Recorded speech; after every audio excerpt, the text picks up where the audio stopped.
నాకు మాట్లాడడం వచ్చినప్పటి నుంచి మా నాన్నకి ఎదురు సమాధానం చెప్పడం, మా నాన్న మీద చిరాకు పడడం, మా నాన్నకు సలహాలు ఇచ్చేయడం చేసేవాడిని. కానీ మా నాన్న ఏమనేవాడు కాదు, తిరిగి సమాధానం చెప్పేవాడు కాదు, సైలెంట్గా వెళ్ళిపోయాడు. నేనేదో కరెక్ట్గా మాట్లాడుతున్నాను, పెర్ఫెక్షన్ ఉంది నా మాటలో, అందుకని ఏం సమాధానం చెప్పాలో తెలియక మా నాన్న సైలెంట్గా వెళ్ళిపోతున్నాడు అనుకుని. నాకు కొడుకు పుట్టాడు, ఆడికి 10 సంవత్సరాలు, ఇప్పుడిప్పుడే మాటలు నేర్చుకుంటున్నాడు.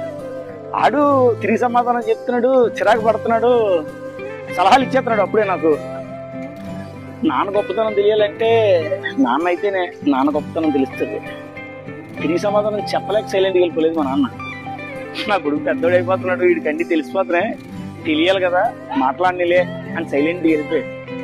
మా నాన్నే కాదు, మీ నాన్నే కాదు, ఎవరి నాన్నైనా కొడుకు మాట్లాడుతుంటే ఎదుగుతున్నాడు అనుకుని సైలెంట్గా వెళ్ళిపోతాడు. తిరిగి సమాధానం చెప్పడం చేతగా కాదు. నాన్న అయితేనే కానీ అర్థం లేదు ఆ విషయం.